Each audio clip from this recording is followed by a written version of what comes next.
오늘 저희들 함께 보실 하나님 말씀은 민수기 16장 41절에서 50절입니다. 제가 봉독해 올리겠습니다.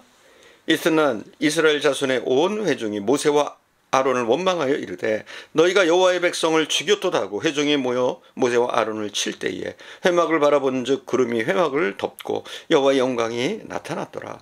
모세와 아론이 회막 앞에 이르매 여호와께서 모세에게 말씀하여 이르시되 너희는 이 회중에게서 떠나라. 내가 순식간에 그들을 멸하려 하노라 하시매 그 두 사람이 엎드리니라. 이에 모세가 아론에게 이르되 너는 향료를 가져다가 제단의 불을 그것에 담고 그 위에 향을 피워가지고 급히 회중에게로 가서 그들을 위하여 속죄하라. 여호와께서 진노하셨으므로 연병이 시작되었음이니라.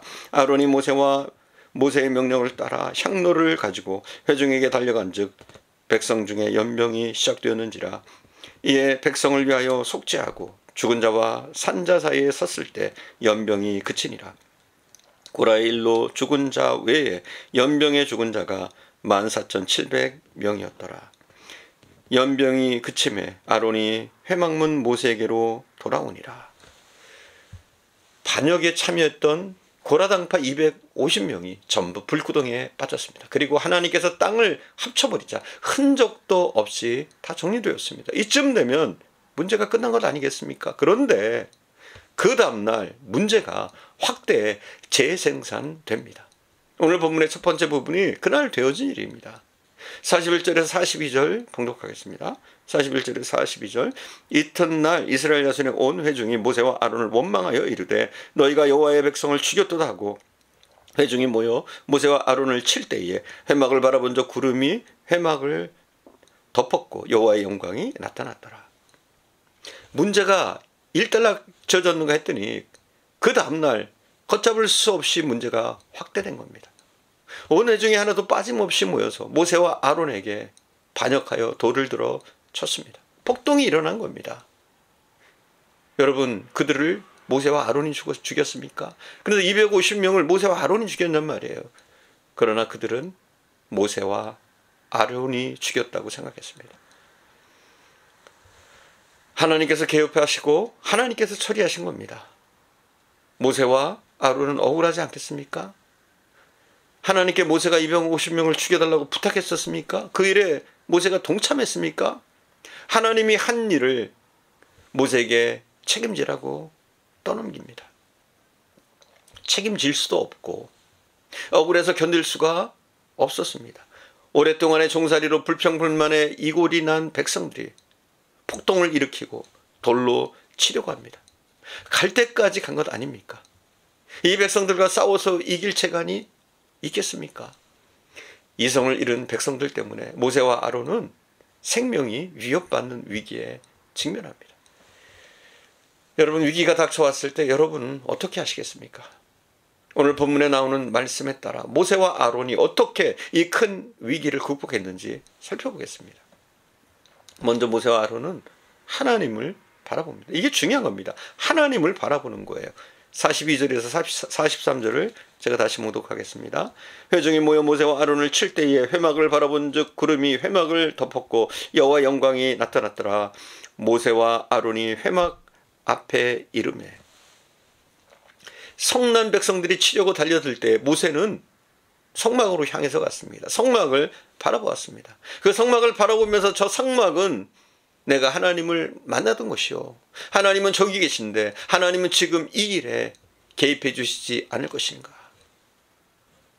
나를 바라볼 사람도 없고 바라볼 곳은 오직 하나님밖에 없다 하면서 하나님만 의지합니다. 하나님만 의지했더니 그 순간 성막에 하나님의 영광이 충만합니다. 백성들이 그것을 보더니 깜짝 놀라서 뒤로 물러갔습니다. 모세는 그런 억울한 일 또는 위기에 처했을 때 하나님만 바라보았습니다. 하나님의 영광 중에 나타나심으로 순식간에 백성들의 폭동은 끝나고 쉽게 해결되었습니다. 여러분들도 인생을 살아가면서 난감한 일, 내가 해결할 수 없는 일, 내가 할 수 없는 일, 나의 능력의 한계에서 이미 벗어난 일 또는 억울한 일을 당할 때 사람을 바라보지 마십시오. 사람은 그럴 때 도움이 안 됩니다. 사람은 어떻게 해주지 못하기 때문에 오히려 실망하고 좌절감만 커집니다. 그럴 경우 꼭 하나님을 여러분 바라보실 수 있기를 바랍니다. 아니, 하나님만 바라보실 수 있기를 바랍니다. 이스라엘이 아니라 전 세계 사람을 전부 합쳐도 그 능력을 뛰어넘는 하나님의 굉장한 능력이, 전능하신 그 하나님이 개입해 주실 때 누가 대적하겠습니까? 그 하나님이 도와주실 때 사람이 어떻게 하겠습니까? 그 하나님을 바라보고 승리하시는 저 여러분 될 수 있기를 간절히 축원드립니다. 데이비드 핑크라는 의학 박사가 있습니다. 이분이 평안의 사박자라는 책을 저술했습니다. 평안을 얻으려면 4가지를 해보라는 겁니다. 첫 번째는 일에 깊이 몰두하라는 겁니다. 일에 깊이 몰두하라. 가만히 앉아서 없는 걱정을 찾아내서 근심하고 고민하지 말라는 겁니다. 일에 깊이 몰두해 보라는 겁니다. 그러면 잡념과 근심이 사라지고 평안이 깃들 것이라고 말합니다. 두 번째, 그리고도 되지 않거든 재미있는 놀이와 게임을 해보라는 겁니다. 게임에 몰두하다 보면 다 잊어버리고 평안할 수 있을 거라는 겁니다. 셋째는 그렇게 하고도 평안하지 않거든 사랑에 빠져보라고 합니다.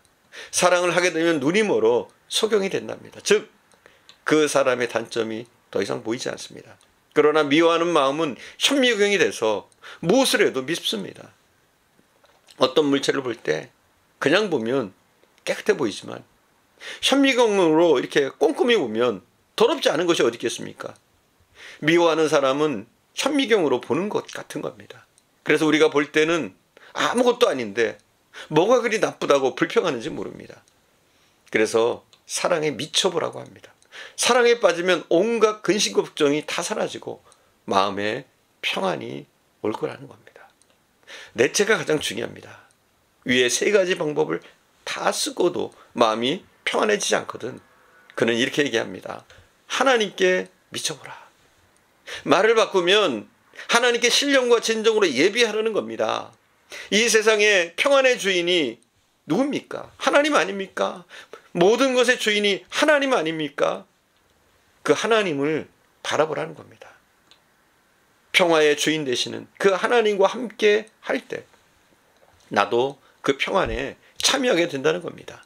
하나님께서 그 평안을 나에게 주실 때 내가 누릴 수 있는 평안이 됩니다. 그래서 그 하나님을 바라보고 그 하나님께 한번 미쳐보라는 겁니다. 여기에서 참 평안이 이루어지는 겁니다. 자, 모세와 아론은 위기에 처했을 때 사랑을 한 것도 게임을 한 것도 일에 몰두한 것도 아닙니다. 그렇게 한다고 한들 이게 해결되겠습니까?